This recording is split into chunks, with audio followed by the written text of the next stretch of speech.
Welcome to the Silver Beast. Today, we're going to discuss the Buffalo Nickel.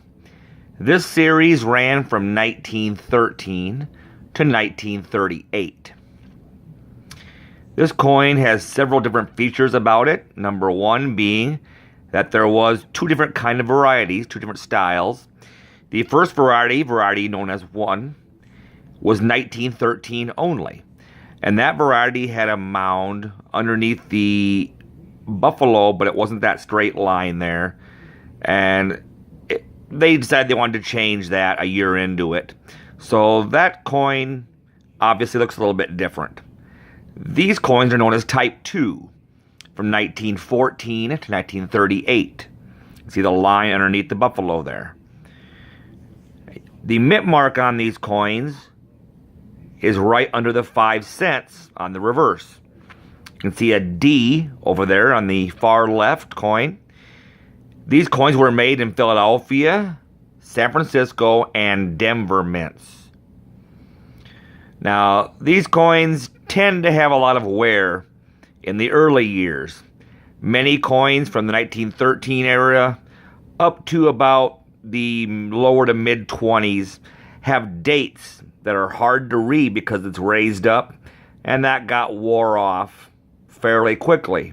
And as you can imagine, in the teens and 20s, a nickel was actually a fairly good amount of money. So they got used very heavily. So the older coins tend to have quite a bit of wear.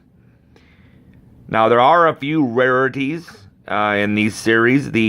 Most of the teens are actually quite scarce with a full date, as the date got wore off fairly easily, and they were wore so well that a lot of them were just worn smooth. And there are plenty of Buffalo nickels out there that you can have for about 20 cents each that have no date at all, but are still kind of a unique little piece of history.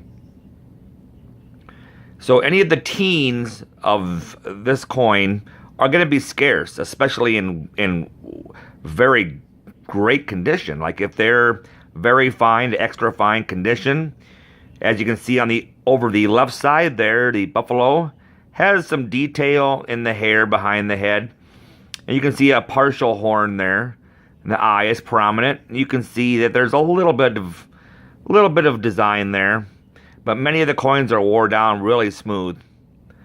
But any of the teen coins, you're looking at probably in the 50 cents to $1 range in low grades. And it's something that you're going to want to collect if you want a typeset. You want the 1913 and any of the other coins from the series for the Type 2 variety. One of the rare scarcities of this whole series is known as the 1937D 3-legged buffalo, in which case the first leg on the buffalo, on the reverse, is missing. It was a die that had some stuff on it, some gunk on it, and when it got smashed down and pressed down, the leg was not there. It's a 3-legged nickel. And this coin is going to run you probably $1,000 to $3,000 for a good collector quality version.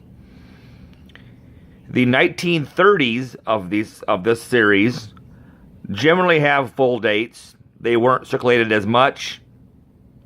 So if you find a nice typeset, you can get a nice 1937 or 1936, for instance, and you can get one in relatively nice condition for $1 or $2. You can actually go a little higher and get an uncirculated one for not a whole lot much more than that. You can get it probably $15, $20. You can get a nice BU example with very lustrous. This is a very iconic coin, very popular among collectors.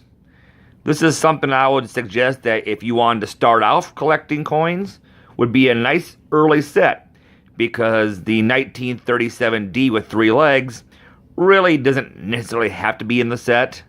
That's an extra thing if you wanted to go all the way through and get that coin, that's fine, but it's not necessarily needed to complete the set. The set would be relatively cheap to put together, except for a few earlier dates, 1913 through 1915. There's a few dates that cost a little bit of money, you know, $10, $20, $30 each for lower grade examples. But you can put a cheap set together for a couple $100. And I said, if you want to go down the road of the 1937 three-legged coin, that's going to cost you a little bit of money.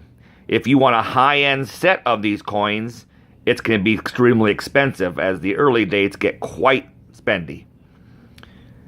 Now, I would suggest that, this is something that the coins that have no dates would make nice gifts to grandchildren or children, or as just a little time capsule for the country from those years. As the Roaring 20s and obviously World War I, you could possibly get a 1913 and 1916 coin, and relatively cheap, and you could have that as a nice memento of the World War I time frame. As always, these coins, as you go along through time, their iconic images of the American Indian and the buffalo seem to only add with time. And I would suggest that any advanced collector might want a few of these just to look for different versions of strikes. The reverse is particularly interesting as far as the full horn and that kind of grading example. The obverse sometimes can appear to be a bit bland, but if they're fully lustrous, they can be very pretty coins. So as always, subscribe for more of my videos, and this is the Silver Beast signing off.